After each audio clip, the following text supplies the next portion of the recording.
Velho inútil, sai da frente! O grito ecoou pela Avenida Paulista numa manhã abafada de sábado. As pessoas que passavam desaceleraram. Algumas pararam, outras fingiram que não ouviram.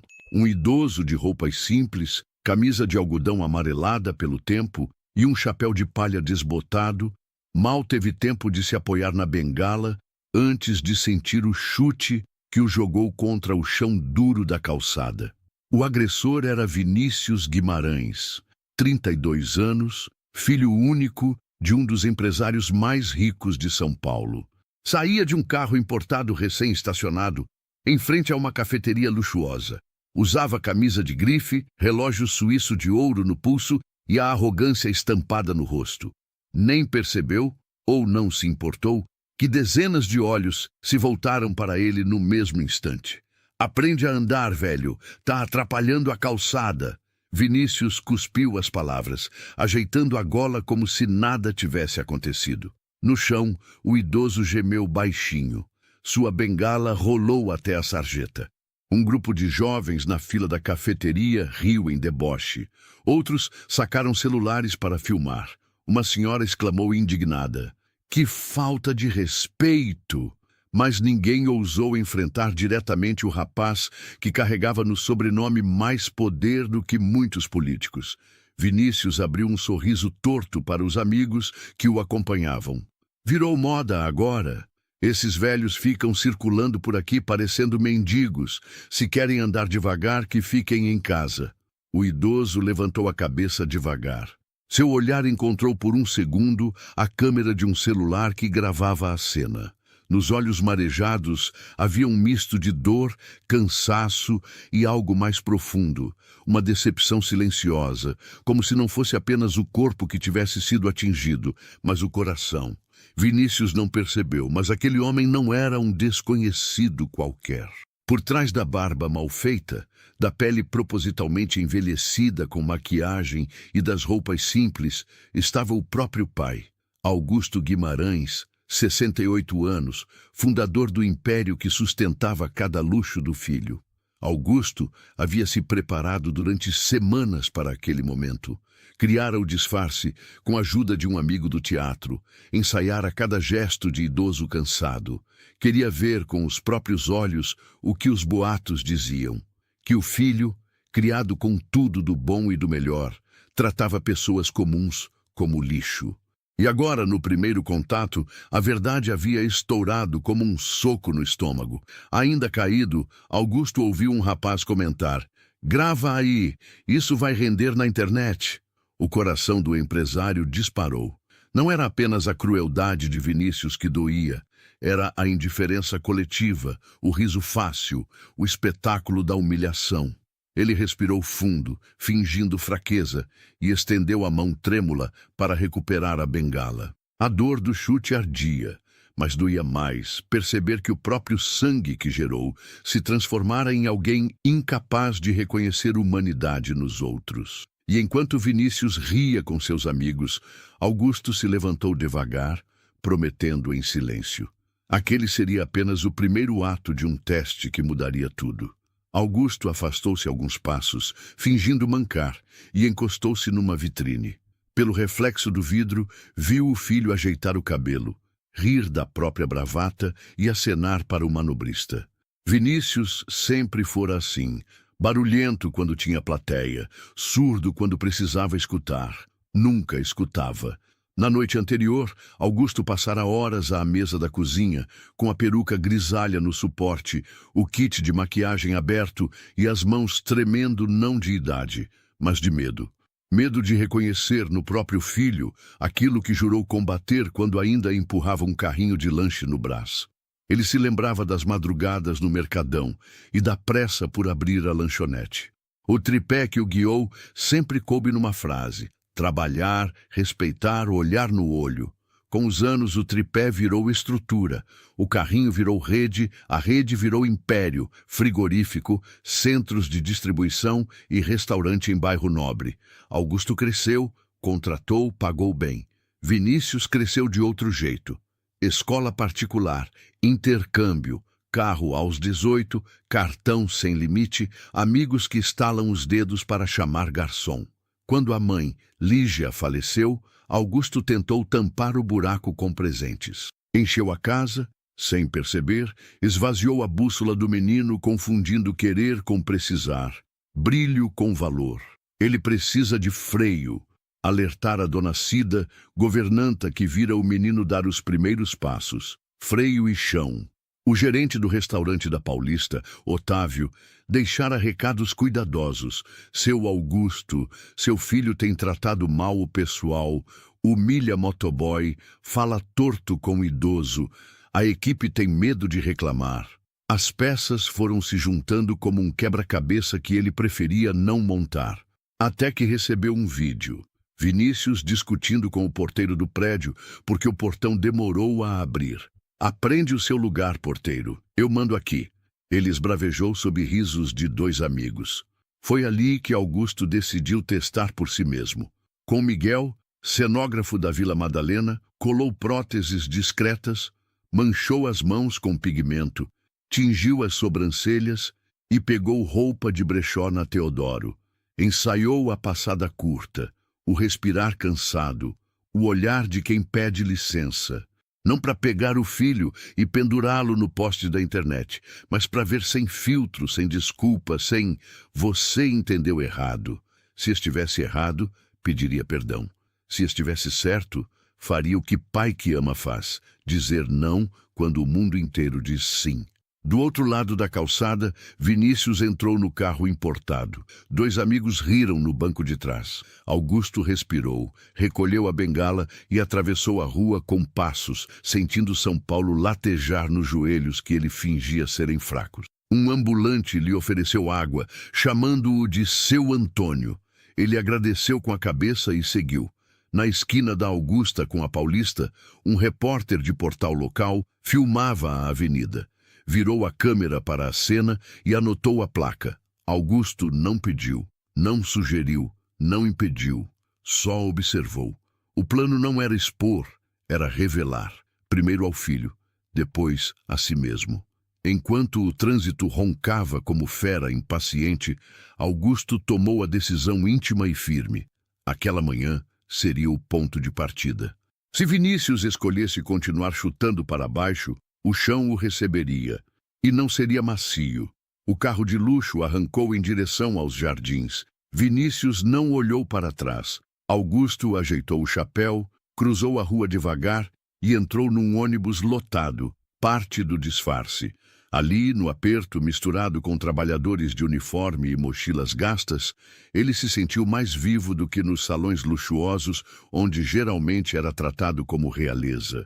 Enquanto o coletivo balançava pela Avenida Rebouças, Augusto observava rostos cansados, mães ninando bebês nos braços, jovens com fones de ouvido encarando o vazio. Era esse povo que sustentava a cidade, pensou. E era justamente esse povo que Vinícius desprezava, como se fossem invisíveis. Augusto desceu na Consolação e caminhou até um boteco antigo, onde o cheiro de café coado misturava-se ao de pão francês saindo do forno. Sentou-se num banco de madeira, pediu um pingado e observou o movimento. Sabia que mais cedo ou mais tarde o filho apareceria por ali. Vinícius tinha um ritual. Todo sábado de manhã, depois de ostentar na Paulista, reunia-se com amigos no bar sofisticado ao lado, sempre acompanhado de gargalhadas altas e arrogância escorrendo pela voz. Não demorou muito. Um Audi preto estacionou em frente ao bar. Vinícius saiu do carro com dois amigos, Caio, herdeiro de uma rede de shoppings, e Yuri, filho de político influente.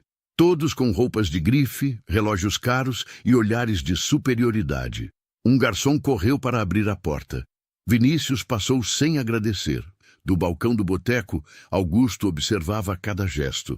A risada estrondosa do filho, o jeito de estalar os dedos para pedir chope, a forma como ignorava o manobrista que abriu a porta.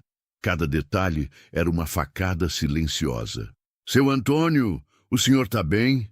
perguntou a dona do boteco, uma senhora de cabelos grisalhos chamada Marta. "Estou sim, minha filha.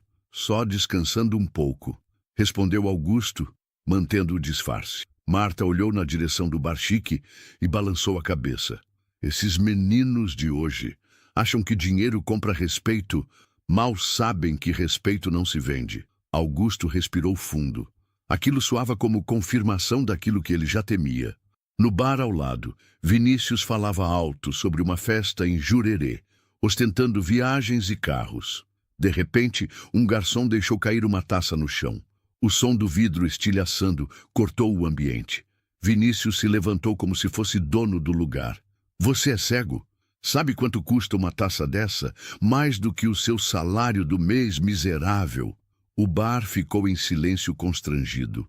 O garçom abaixou a cabeça, recolhendo os cacos com as mãos. O sangue escorreu de um corte no dedo. Vinícius apenas riu e voltou para a mesa. Augusto apertou a bengala com força. O filho não apenas falhava em compaixão, mas parecia sentir prazer na humilhação alheia. O velho empresário compreendeu que a queda de Vinícius não poderia mais ser apenas um risco, era uma necessidade. Ele pagou o café e saiu devagar, decidido. O teste apenas começara. Augusto seguiu a pé pelas ruas dos jardins, mantendo a postura curvada e o passo arrastado. O disfarce estava funcionando. Ninguém o reconhecia. Cada olhar atravessava seu corpo como se fosse apenas mais um idoso anônimo, invisível no meio da pressa paulistana. E talvez essa fosse a parte mais dolorida, perceber que, para o próprio filho, ele não passava disso, um obstáculo a ser chutado. No bar sofisticado, Vinícius e os amigos bebericavam uísque importado. As risadas atravessavam o vidro até a calçada, chamando a atenção dos pedestres. Augusto se aproximou da porta e entrou, como se fosse apenas procurar abrigo. Imediatamente, o olhar do maître se estreitou. Senhor, este ambiente é reservado. Eu só queria um copo d'água, murmurou Augusto, com a voz trêmula ensaiada.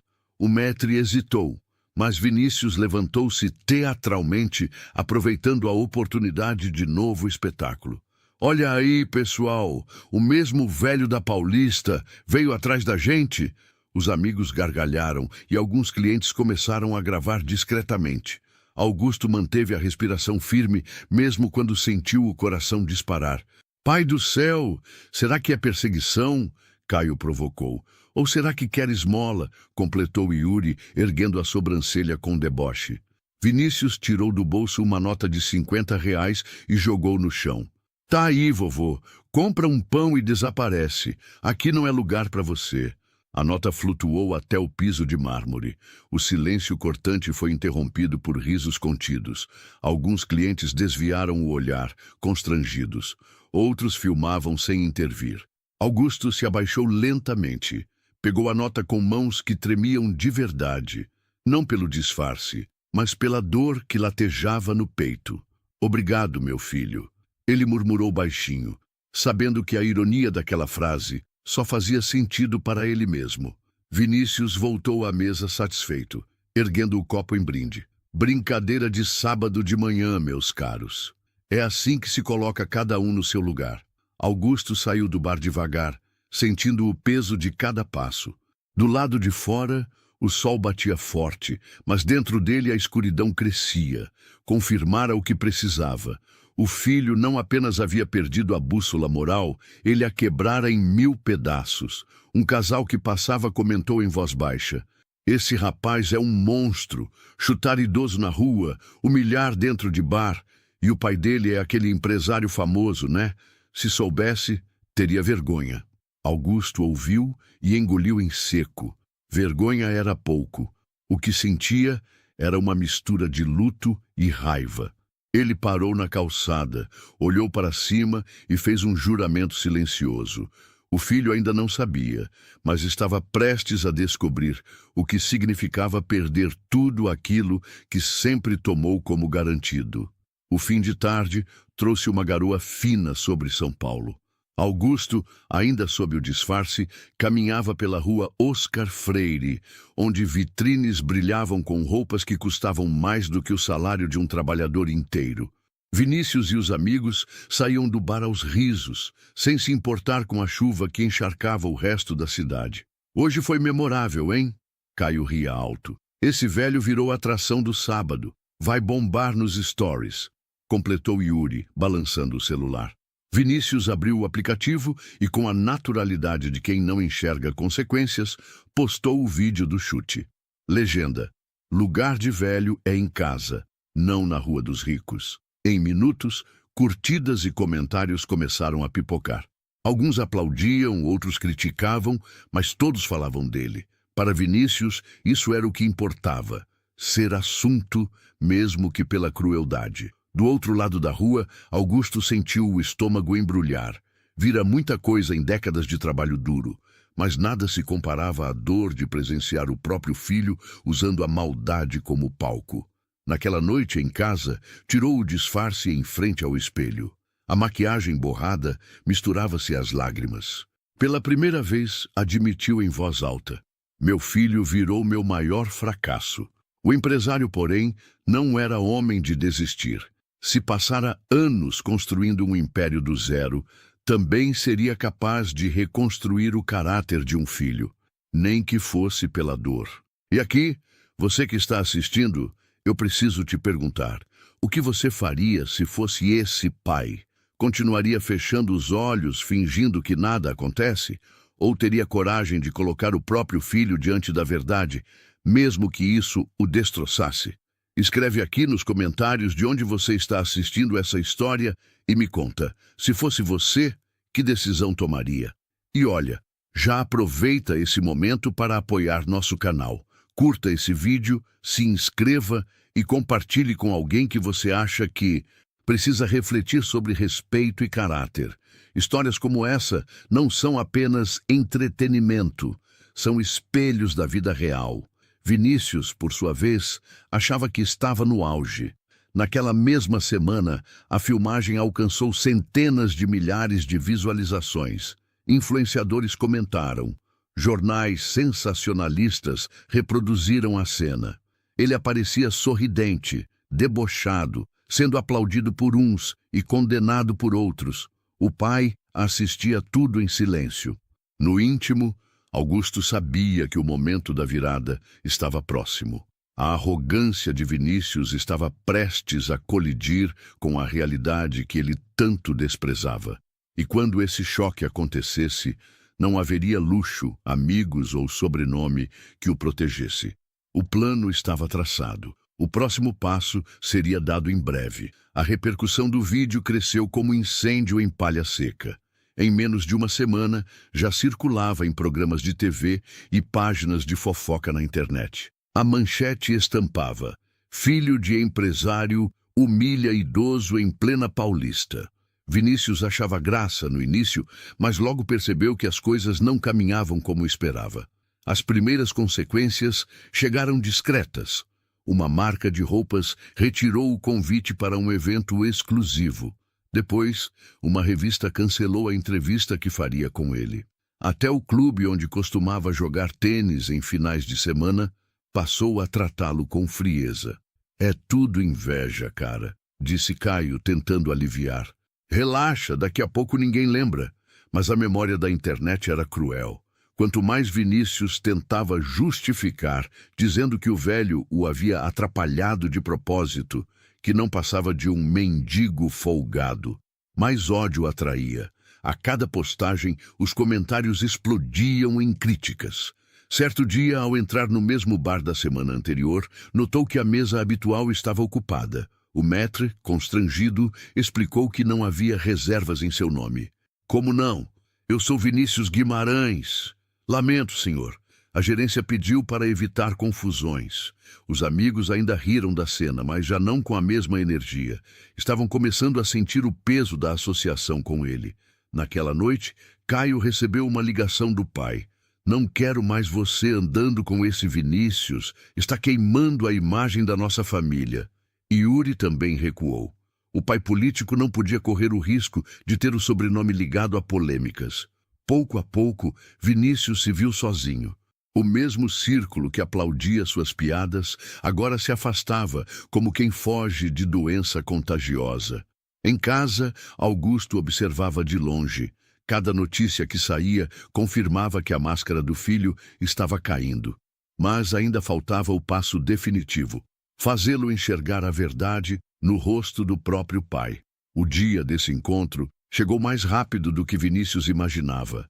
Uma manhã, ao sair do prédio, foi surpreendido por repórteres. Vinícius, você já pediu desculpas ao idoso que chutou na Paulista? Você sabia que esse homem é mais conhecido do que imagina? Atordoado, ele se trancou no carro. O coração disparava, mas não era arrependimento, era medo. Do outro lado da cidade, Augusto já preparava o terreno. Havia marcado com um advogado para organizar documentos. Não seria apenas uma lição, seria uma mudança radical. E dessa vez, Vinícius aprenderia da forma mais dura o que significa perder tudo. Na manhã de segunda-feira, Vinícius foi chamado ao escritório do pai. O coração acelerou no instante em que recebeu a mensagem da secretária. Seu Augusto quer falar com você. É urgente. Ele não tinha ideia de que aquele seria o encontro mais duro da sua vida. Quando entrou na sala ampla, acostumada a receber empresários e políticos, encontrou o pai de pé, de costas para ele, olhando pela janela panorâmica. O silêncio era tão pesado que o som do ar-condicionado parecia ensurdecedor. Pai, o que houve? Está me chamando assim, desse jeito? Está me deixando preocupado. Augusto se virou devagar. Não usava mais o disfarce de idoso, mas o rosto trazia a mesma expressão que carregara na calçada da Paulista. Dor misturada com decepção. Preocupado, Vinícius. Você deveria estar envergonhado. O filho franziu a testa. Envergonhado de quê? Ah, você também acreditou nessas fofocas da internet? Pai, não foi nada. Um velho maluco entrou na frente, eu só me defendi. A imprensa aumentou. Augusto bateu a bengala, a mesma que usara no disfarces, contra o chão. Velho maluco? Esse velho era eu, Vinícius. As palavras caíram como um raio. O filho recuou um passo, sem acreditar. Como assim? Você? Eu me disfarcei. Quis ver com meus próprios olhos o homem que você se tornou.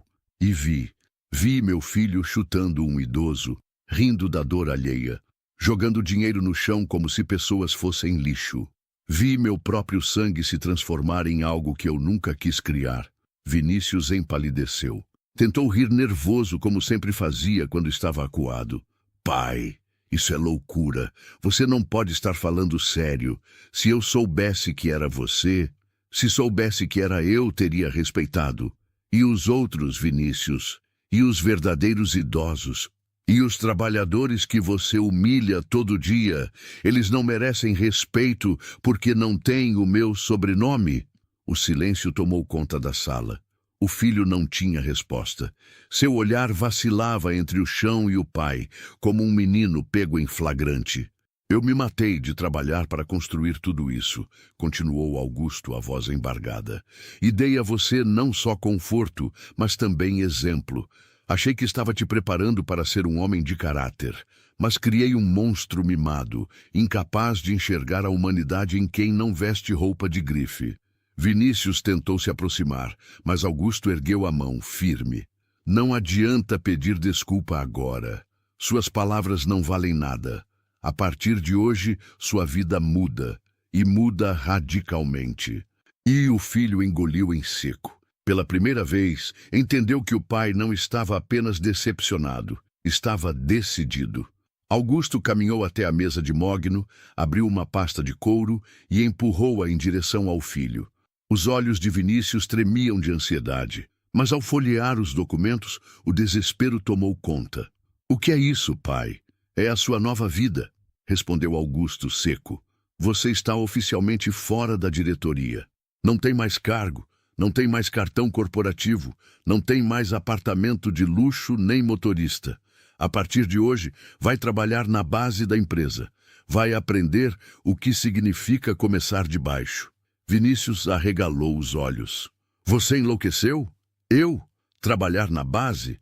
Eu tenho MBA, diplomas, contatos. Não posso. Pode. E vai. Já providenciei sua transferência para o setor de entregas. Bicicleta, uniforme, salário mínimo. Quero ver se você tem coragem de encarar a vida que sempre desprezou. O filho riu nervoso, tentando transformar em piada. Pai, isso é ridículo. Eu não vou me rebaixar a esse ponto. As pessoas vão rir de mim. E quantas pessoas você já fez rir da desgraça alheia, Vinícius? Quantos garçons, porteiros, idosos? Agora chegou sua vez. Vai provar do mesmo veneno que espalhou. O silêncio que se seguiu foi pesado. Vinícius se sentou, apoiando a cabeça nas mãos. Pai, eu não sei viver sem tudo isso. Então aprenda. O que te sobra agora é só o essencial. Teto simples, comida básica e a chance de mudar, se quiser. Na mesma tarde, seguranças o acompanharam até o apartamento de cobertura. Malas foram feitas em minutos. Relógios caros, roupas importadas, tudo recolhido como se nunca tivesse pertencido a ele. O destino, um quarto modesto em um bairro popular da Zona Leste. O choque foi brutal. O piso de cimento queimado substituía o mármore. A cama de casal deu lugar a um colchão fino. A vista panorâmica virou janelas enferrujadas de vizinhos pendurando roupas. Naquela noite, Vinícius andava de um lado para outro, incapaz de aceitar. Ligou para Caio. Cara, você precisa me ajudar. Meu pai pirou, tirou tudo de mim. Do outro lado da linha, silêncio constrangido. Olha, Vinícius, melhor não me envolver. Você entende, né? Meu pai não quer meu nome associado a esse escândalo. A ligação caiu. Vinícius tentou Yuri. Amigo, eu tô ferrado. Preciso de um lugar para ficar, pelo menos até resolver. Vinícius, você sabe que te considero. Mas a política é cruel. Meu pai tá furioso. Não dá. Melhor cada um seguir o próprio caminho. 2 telefonemas bastaram para a ficha cair. Os amigos, os mesmos que riram junto com ele nas humilhações, haviam desaparecido. Agora era só. Na janela do quarto simples, ouviu o barulho de cachorros, o cheiro de comida caseira vindo da vizinha. Um mundo que sempre ignorou se impunha diante dele. E pela primeira vez em muito tempo, Vinícius sentiu medo do futuro. A segunda-feira amanheceu nublada. Vinícius acordou no colchão fino, com as costas doloridas e a mente latejando. O despertador tocou às 5:30 da manhã. Do lado de fora, buzinas e vozes de trabalhadores já enchiam a rua. Vestiu o uniforme amarelo que parecia feito de pano áspero. O crachá com seu nome, Vinícius Guimarães, entregador, parecia zombar da vida que perdera. No depósito da empresa, foi recebido com risos disfarçados dos funcionários. Todos sabiam quem ele era, ou melhor, quem ele tinha sido. O supervisor, um homem robusto chamado Arnaldo, não poupou ironia. Olha só, o príncipe virou plebeu. Aqui não tem chofer, garoto. Aqui é pedal e suor, entendeu? Vinícius apenas assentiu, engolindo em seco. Recebeu uma bicicleta surrada, sem marcha, pneus gastos. Cada pedalada era um lembrete de que o sobrenome não carregava mais privilégios. O vento frio cortava o rosto, e o suor logo escorria pela testa. Na primeira entrega, subiu 3 lances de escada carregando a mochila térmica. Uma senhora abriu a porta e o olhou com estranhamento. Você não é aquele rapaz da televisão? O que chutou o idoso? O sangue gelou. Sou eu, senhora, murmurou, sem coragem de encarar. Ela pegou a marmita e respondeu seca. Pois então aprenda. A vida sempre devolve. A porta bateu. Vinícius desceu os degraus, sentindo o peso do julgamento, mais pesado que a mochila. Durante semanas, repetiu a rotina. Chuva, sol, trânsito. O corpo se transformava. Mãos calejadas, pernas doloridas, orgulho esmigalhado. Nenhum amigo ligou. Bianca, a namorada, desapareceu sem sequer dizer adeus. O que restava era o silêncio das ruas e a indiferença dos clientes. Certa noite, sentado no quarto simples, ouviu risadas vindas da casa da vizinha. Uma família inteira reunida em torno de uma mesa modesta, partilhando arroz, feijão e frango. Pela janela, ele enxergou algo que nunca vira no luxo da cobertura. Alegria verdadeira. Ali, sozinho, caiu em prantos. Não pelo colchão duro, nem pela comida escassa. Chorava por perceber que passara a vida inteira cercado de tudo, mas vazio de essência. Augusto acompanhava de longe. Não oferecia colo, não oferecia atalhos, apenas observava. Sabia que, às vezes, só a dor tinha força para moldar. Meses depois, Vinícius não tinha mais fortuna, amigos ou luxo. O que restara era um crachá gasto com seu nome e a lembrança que nunca mais o deixaria. Ele havia chutado o próprio pai na frente de todos. Essa cena o perseguia de madrugada, em cada esquina, em cada olhar de desprezo que recebia. Na cidade, ninguém mais o tratava como filho de empresário. Agora, ele era apenas o homem que chutou um velho, e essa cicatriz, nenhuma herança conseguiria apagar. Augusto nunca devolveu os privilégios. Não havia segunda chance dourada, nem tapinha nas costas. Só o peso diário do trabalho duro e da solidão. E talvez essa fosse a maior punição, viver para sempre lembrando do dia em que desferiu o chute mais caro da sua vida. E eu te pergunto, olhando nos seus olhos agora, se fosse você, teria coragem de colocar seu próprio filho de joelhos para que aprendesse o valor da humanidade? Ou deixaria a arrogância destruir o que você construiu? Escreve nos comentários a sua opinião. Quero saber, Vinícius merece perdão ou deve carregar para sempre o fardo do que fez? E lembre-se, não é o dinheiro que revela quem somos. É a forma como tratamos quem não pode nos dar nada em troca. O som do salto alto dela ecoava no mármore polido da mansão. Não era elegância, era obrigação. Era a pressa de quem já sabia que ia ser maltratada antes mesmo de chegar ao quarto andar. No alto daquela casa imensa, o jovem Caio, de 23 anos, gritava ao telefone com alguém da empresa do pai. Ele vestia um blazer de grife por cima da camiseta de academia, ainda com suor seco na gola, como quem não tinha tempo nem para tomar banho. Mas exigia que o lençol estivesse impecável. Uma mistura de arrogância com cansaço do privilégio. Tudo nele era exagerado. A raiva, a impaciência, o desrespeito. A mulher que subia as escadas com o balde e a vassoura estava ali há poucos meses. Era calada, séria, nunca pedia nada. Dizia bom dia com os olhos, mas não com a boca. Chamava-se Jandira. Tinha mãos manchadas de produto de limpeza e rugas fundas ao redor da boca, marcas de quem não teve o luxo de envelhecer descansando. Havia algo nela que incomodava Caio, embora ele não soubesse dizer o quê. Naquele dia, Caio estava mais impaciente que o normal.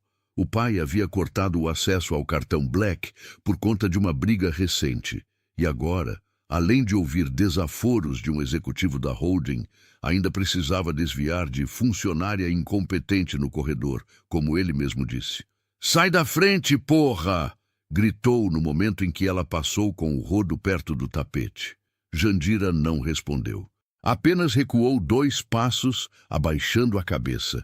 Mas Caio, tomado de raiva, avançou. Com um impulso cego, chutou o balde da faxineira, que caiu com água e sabão sobre o carpete.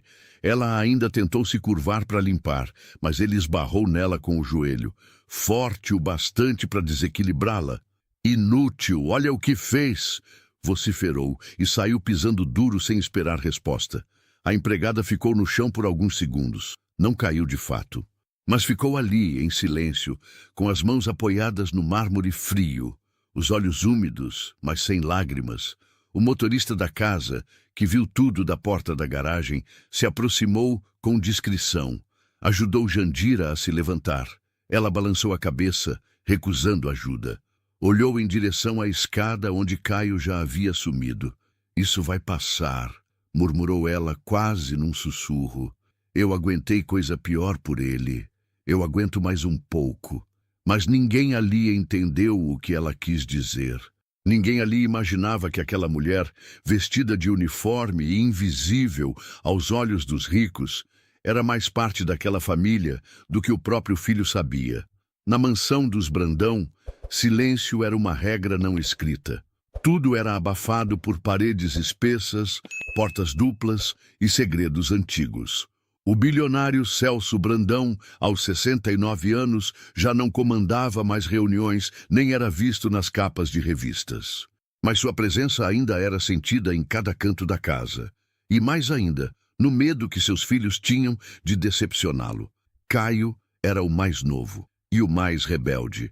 Criado com tudo do bom e do melhor, ele parecia incapaz de compreender o valor das coisas, muito menos das pessoas. Jandira conhecia aquela casa antes de ele nascer. Já havia visto o jardim ser refeito 5 vezes, a fachada mudar de cor 3. Viu os funcionários irem e virem. Viu os filhos crescendo, afastando-se do pai, se tornando versões cada vez mais opacas do homem que um dia ela conheceu. Naquela noite, depois da cena no corredor, Jandira não desceu para jantar com os demais funcionários. Ficou sentada atrás da lavanderia, num canto onde o som da TV da Copa não chegava. Tinha um caderno antigo no colo.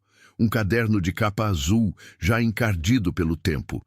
Lá dentro, guardava recortes de jornal, desenhos infantis e bilhetes que ninguém nunca leu.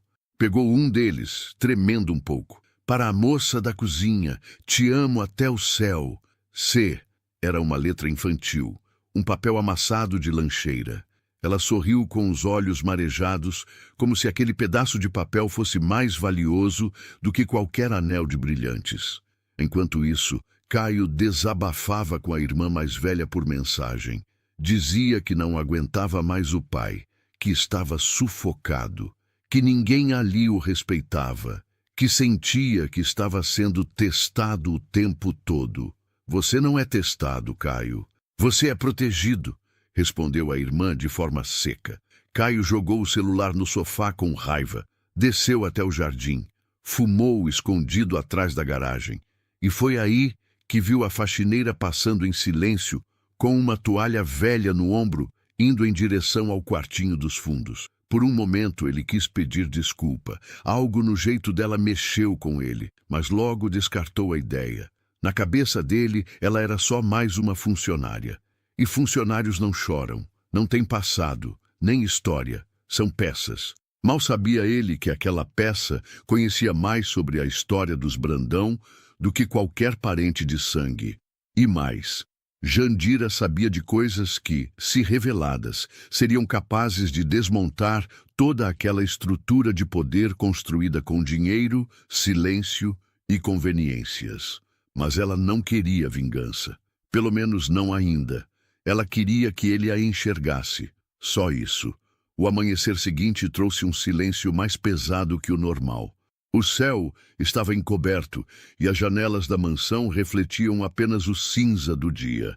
No café da manhã, Celso Brandão sentou-se à cabeceira da mesa com seu jornal dobrado. Ele não lia, só fingia. O olhar ia para o nada, como se esperasse que alguém dissesse o que fazer com o próprio passado. Caio entrou sem camisa, ainda sonolento, e serviu suco como se nada tivesse acontecido. "Dormiu bem?" perguntou o pai, sem levantar os olhos. "Na medida do possível", respondeu o filho, se jogando na cadeira. Celso percebeu um tom atravessado na voz do filho, mas escolheu ignorar. Estava cansado demais para mais uma briga. Tinha outras preocupações, entre elas o sumiço recorrente da faxineira, que agora andava mais calada do que o normal. Jandira, por sua vez, limpava a sala de troféus, um lugar onde fotos emolduradas, medalhas esportivas e condecorações empresariais se empilhavam como memórias frias. Parou diante de uma foto de Caio aos 4 anos, no colo do pai, ambos sorrindo. Celso ainda tinha cabelo escuro na época. Caio vestia uma fantasia de astronauta. Ela tocou a moldura com cuidado. "Eu que tirei essa foto", murmurou baixinho. Um vulto apareceu na porta. Era o jardineiro, seu Valdemar, que trabalhava na mansão há mais de 20 anos. Ele carregava uma caixa de ferramentas, mas parou ao vê-la ali emocionada. "Ainda mexe com você, né?" disse ele, baixando a voz. Ela assentiu sem olhar para ele. "Eu vi você crescer junto com esse menino, Jandira. Até hoje não entendo como você aguenta tanto silêncio." Ela respirou fundo e respondeu: "Porque esse silêncio é tudo que me deixaram. Valdemar apertou os lábios, segurando o que queria dizer. Havia uma dor nos olhos dela que ele já conhecia. Uma dor que não cicatriza. A de quem foi arrancado de algo que amava. Ou de alguém. No andar de cima, Caio revirava documentos no escritório do pai. Havia rumores de que Celso estava preparando um novo testamento. E Caio queria saber para quem ia parte da fortuna. Tinha medo de perder a posição que sempre acreditou ser sua por direito. Foi então que encontrou uma pasta preta trancada na segunda gaveta. Tentou forçar, mas estava trancada com chave. Bateu a gaveta com raiva. "Tudo é segredo nessa casa, até o que é meu!" gritou sozinho. Na sala, Celso ouviu o estrondo, mas não se mexeu. Apenas suspirou, como quem convive com a culpa há tempo demais para reagir. Enquanto isso, no fundo da casa, Jandira dobrava panos com mãos trêmulas. Ela sentia que algo estava se aproximando, algo que talvez ela não estivesse pronta para encarar, mas que, mais cedo ou mais tarde, viria à tona. E Caio, ele jamais estaria preparado. No fim da tarde, o bilionário Celso Brandão se trancou no escritório e ficou mais de 1 hora em ligação com um advogado. A conversa era abafada pelas paredes, mas do lado de fora, Caio escutava com o ouvido encostado na porta como um menino desconfiado, não um herdeiro adulto. Quando ouviu a palavra legado, seu coração disparou. Depois, últimas vontades. E então, um nome que o fez recuar 2 passos. Jandira. Caio arregalou os olhos. Por que o nome da faxineira estaria numa conversa com o advogado da família? A raiva subiu como fogo. Correu escada abaixo, os passos ecoando pelos corredores da mansão. Encontrou a governanta na cozinha. Cadê aquela Jandira? Ela já foi. Saiu mais cedo hoje, respondeu a mulher cautelosa. Quem autorizou? Seu pai. Caio apertou os punhos. Voltou correndo para o andar de cima, arrombou a porta do escritório sem bater. "O que você está fazendo com o nome daquela mulher, pai?" Celso o olhou com calma. Havia um cansaço antigo no rosto dele. Jandira é uma funcionária de confiança, e tudo que diz respeito à minha casa diz respeito a ela também. Isso é piada? Você vai deixar parte da herança para uma faxineira? Não te diz respeito, disse Celso seco. Claro que diz. Você acha que pode passar tudo para ela e deixar seus filhos de lado? Celso levantou-se devagar, os olhos firmes no do filho. Filhos, Caio, são os que ficam, os que amam mesmo quando a vida despedaça. Caio deu um passo para trás. Aquela frase não parecia ser só uma lição de moral. Havia dor ali, histórias não ditas. O que você quer dizer com isso? Celso não respondeu. Apenas apontou para a porta. Caio saiu batendo-a com força. Naquela noite, Jandira não apareceu. Dormiu fora, num lugar simples, alugado por fora do contrato. Tinha guardado dinheiro o suficiente para manter distância caso precisasse. Dentro da bolsa, levava consigo algo que o bilionário entregara em mãos há dias. Uma carta escrita à mão com a assinatura de Celso, reconhecida em cartório. Perdão por tudo. Um dia ele vai entender. Um dia ele vai lembrar. Jandira relia aquelas palavras repetidas vezes, deitada numa cama estreita de pensão. Na televisão, uma matéria sobre famílias desfeitas passava no fundo. Ela não prestava atenção. Seus olhos estavam fixos no teto. E se ele nunca entender? Murmurou. Enquanto isso, Caio bebia uísque escondido na varanda dos fundos. A mansão parecia um túmulo. O filho mimado do bilionário estava prestes a descobrir que a mulher que ele desprezava com tanto fervor tinha mais direito sobre sua vida do que qualquer herdeiro naquela casa. Mas ainda não era a hora. Ainda faltava um último empurrão do destino. 2 dias se passaram. Jandira não apareceu para trabalhar. Nenhuma explicação, nenhuma mensagem. A governanta tentou contato, sem sucesso. Celso permaneceu em silêncio. E Caio... Bom, Caio fingia que não se importava. Mas a ausência da faxineira começava a incomodá-lo mais do que gostaria de admitir. Naquela manhã, ao atravessar o corredor em direção ao escritório do pai, encontrou sobre a mesa uma caixa de papelão semi-aberta. Dentro, papéis antigos, fotos amareladas e um crachá de uma antiga empresa do Grupo Brandão. No canto superior direito, o nome, Jandira Moreira. Caio franziu a testa. Abaixou-se, pegou uma das fotos. Reconheceu seu pai, mais jovem, em uma confraternização. Ao lado dele, sorrindo de forma tímida, estava ela, Jandira. Mas o que chamou a atenção de Caio foi o fato de que ele, ainda bebê, também aparecia na imagem, no colo dela. A mão dele tremeu. Foi até a biblioteca e puxou um álbum de família, guardado numa gaveta que ninguém mexia há anos. Sentou-se no chão e começou a folhear. Página após página, via fotos de aniversários, festas da empresa, momentos com os irmãos. Mas em algumas imagens, lá estava ela novamente. Jandira, sempre perto, sempre olhando para ele. Que diabos? Murmurou. Na última página do álbum, havia um envelope colado com fita adesiva. Estava amarelado e com a letra de Celso na frente. Não abrir antes da hora certa. Caio arrancou o envelope e, sem pensar duas vezes, rasgou. Dentro, um bilhete. Filho, se você está lendo isso, é porque não consegui te contar olhando nos seus olhos. Mas a mulher que você rejeitou, que você chutou, é a pessoa que mais te amou neste mundo e a que mais sofreu por sua ausência.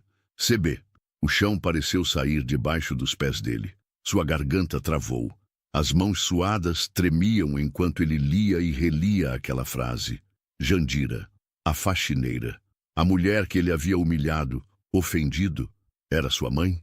Ele se lembrou do olhar dela naquele dia, da maneira como o ajudou a levantar quando era criança após uma queda, dos bolinhos que apareciam na lancheira dele misteriosamente, da forma como ela sempre soube o nome de todos os seus amigos. Mas ninguém nunca disse nada.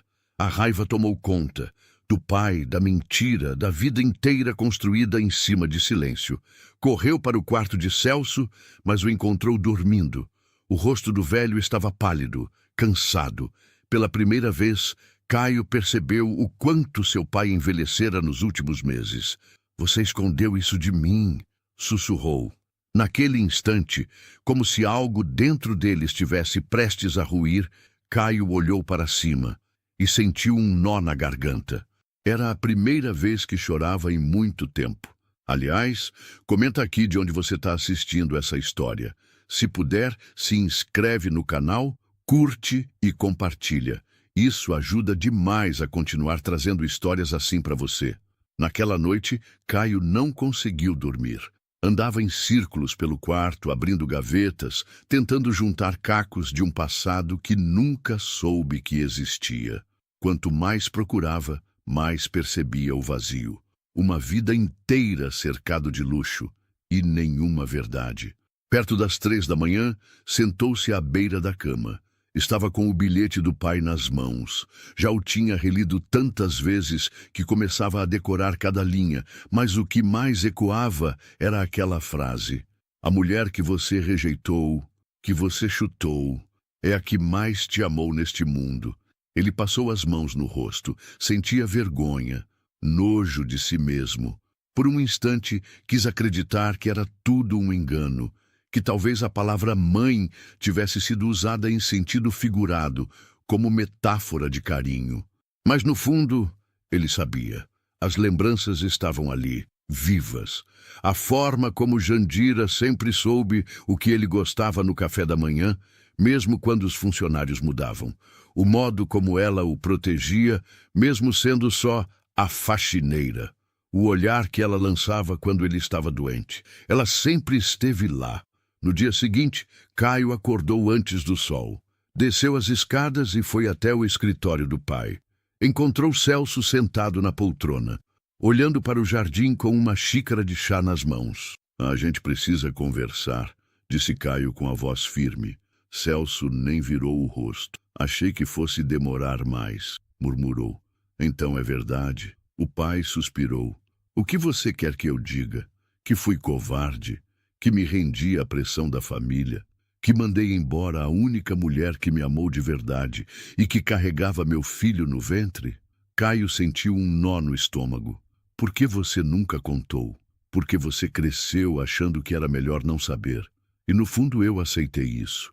Porque era mais fácil do que encarar sua raiva. Celso agora o olhava nos olhos. E também porque ela me pediu. Ela pediu. Ela quis te proteger. Achou que crescendo longe dela, você teria chances que ela nunca teve. Que você nunca olharia para ela como inferior. Irônico, não? Caio sentou-se no sofá, atordoado. Eu bati nela, pai. Eu chutei a própria mãe. Eu sei. Ela me contou. Caio fechou os olhos. O silêncio entre eles era feito de cacos, de dor contida, de anos de silêncio. Onde ela tá? Celso hesitou. Eu dei a ela a escolha de te contar. Ela foi embora para pensar. Se quiser vê-la, vai ter que ir atrás. Caio assentiu em silêncio, mas a expressão no rosto não era mais a de um menino mimado. Era de um homem diante da própria vergonha. E ele sabia que dali em diante ou mudava ou se perderia de vez. 2 dias depois, Caio se viu diante de um portão simples, numa rua de bairro antigo da cidade. Não havia seguranças, nem câmeras, nem jardins simétricos. Era só uma casa modesta, com tinta descascada e cheiro de café sendo passado. Ele bateu palmas, nervoso, sem saber se devia mesmo estar ali. A porta se abriu devagar. Era ela. Jandira usava um vestido florido, o cabelo preso de forma simples. Não havia maquiagem nem uniforme, só ela, inteira, pela primeira vez diante dele. Caio congelou. Oi, murmurou com a voz embargada. Ela não disse nada. Apenas olhou para ele como se já soubesse que aquele momento chegaria. Eu sei de tudo, continuou. Meu pai, ele me contou, ou parte. Eu encontrei o bilhete, as fotos, o álbum. O silêncio dela parecia mais poderoso que qualquer palavra. Eu vim aqui para pedir desculpa pelo que eu fiz, pelo que eu fui, por ter te machucado. Eu juro, se eu soubesse, mas você não sabia, disse ela enfim com voz baixa. E mesmo sem saber, doeu do mesmo jeito. Caio engoliu seco. Eu fui criado como se você não existisse, como se você fosse ninguém. Mas agora tudo faz sentido. Eu não sei como não vi antes. Porque não era para você ver, não naquela época. E por quê? Perguntou ele com os olhos vermelhos. Porque deixou que me afastassem de você. Ela respirou fundo. Porque eu achei que te amando de longe, eu te protegeria mais do que enfrentando o sistema. Porque me prometeram que você teria uma vida boa, sem o peso do meu nome, da minha origem, da vergonha que a família dele dizia que eu carregava. Você é a única coisa verdadeira que eu tenho, disse Caio num sussurro. Jandira então se aproximou, tocou o rosto dele com a palma da mão. Pela primeira vez, como mãe, de verdade, sem esconderijo. Você era um bebê quando colocaram você nos braços da governanta. Disseram que era melhor assim. Eu fiquei na casa como faxineira, só para te ver crescer, de longe, te proteger com o olhar. E cada aniversário seu, cada dor de barriga, cada febre, eu estava ali. Caio chorava, em silêncio. Eu chutei você, disse ele caindo de joelhos. A minha mãe. Jandira também se emocionava, mas se manteve de pé. Você me chutou como o mundo me chutou a vida inteira. Mas eu nunca deixei de te amar. Porque mãe não desama, nem quando sangra. Caio apoiou a cabeça nas pernas dela como uma criança. E ela passou a mão nos cabelos dele. Ali, naquela calçada, entre o barulho de carros e o cheiro de comida simples, mãe e filho se reencontraram pela primeira vez. Não como patrão e empregada, mas como 2 almas partidas tentando enfim se reconhecer. Depois daquele dia, Caio nunca mais voltou a ser o mesmo. Passou a frequentar a casa simples de Jandira todas as semanas. Às vezes, levava pão, frutas, café. Outras, apenas o silêncio que precisava ser partilhado. Nenhum dos dois sabia muito bem como reconstruir algo que nunca existiu do jeito certo. Mas havia ali, entre eles, um respeito novo, um recomeço tímido. Jandira continuava comedida. Evitava falar do passado, como quem sabe que certas feridas não cicatrizam com conversa. Ela apenas olhava para ele com um misto de dor e orgulho. Como quem diz, eu sei quem você foi, mas estou disposta a ver quem você pode ser.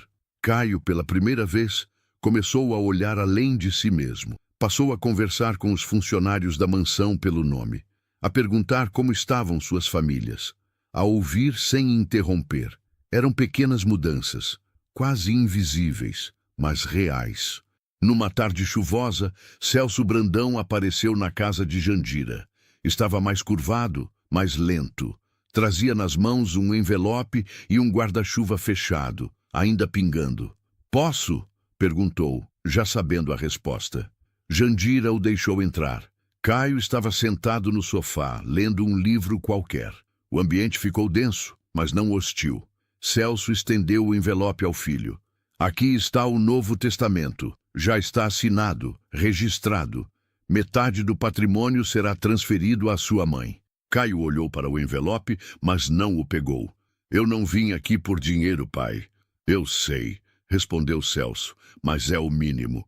Jandira permaneceu calada. O velho empresário sentou-se numa cadeira de madeira com dificuldade.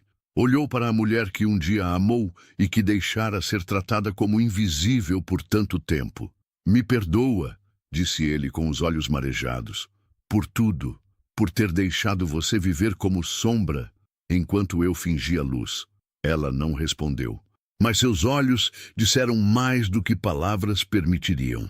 Caio observava aquilo como quem assiste a um filme da própria vida sendo reeditado diante dos próprios olhos. Algumas semanas depois, Jandira apareceu na mansão. Pela primeira vez, sem uniforme. Usava uma roupa simples, porém bonita. O cabelo solto. Era uma visita, não mais uma funcionária. Os empregados se entreolharam. Uns sorriam, outros não sabiam como reagir. Mas ninguém ousou dizer nada, porque naquele dia ela atravessou os corredores como dona da própria história. Na biblioteca, Caio aguardava com um buquê de flores pequenas.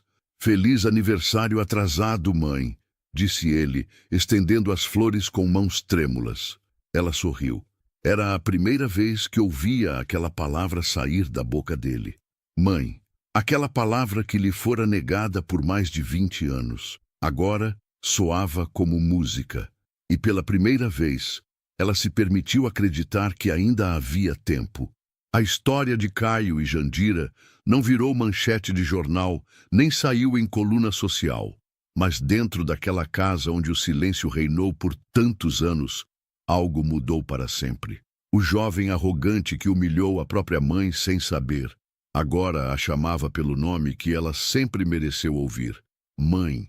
Não com facilidade, nem com perfeição, mas com sinceridade. E isso era tudo o que ela precisava. Celso Brandão, por sua vez, passou os últimos meses de vida mais quieto do que nunca.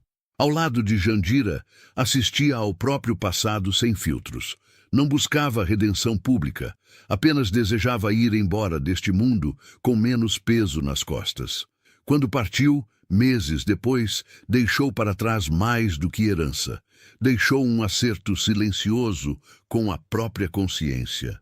Jandira optou por não viver na mansão. Preferiu seguir em sua casa simples, com seu cheiro de café fresco e suas plantinhas na varanda. Mas agora, com visitas regulares de um filho que aprendeu, tardiamente, a olhar nos olhos. Caio passou a apoiar instituições que acolhem mães solo, especialmente mulheres que, como Jandira, foram apagadas da própria maternidade por interesses maiores que o amor. Nunca falou publicamente sobre sua história, mas em cada gesto tentava reescrever o que não podia ser desfeito.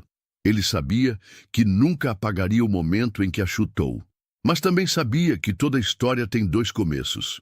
O que a vida escreve por você e o que você escolhe reescrever com o que aprendeu. E naquele jardim silencioso, onde antes Caio gritava com empregados, agora ele caminhava ao lado da mãe, ajudando-a a colher flores que antes passava por cima. Às vezes a vida não te dá uma segunda chance, mas quando dá, é covardia desperdiçar. Se essa história tocou o seu coração de alguma forma, me diz aqui nos comentários. Você acha que toda mãe merece perdão? E você? Perdoaria alguém que escondeu uma verdade como essa por toda uma vida? Se puder, curta esse vídeo, compartilhe com alguém que precisa ouvir isso e se inscreva no canal para receber mais histórias reais, humanas e profundas como essa. Obrigado por ficar até aqui.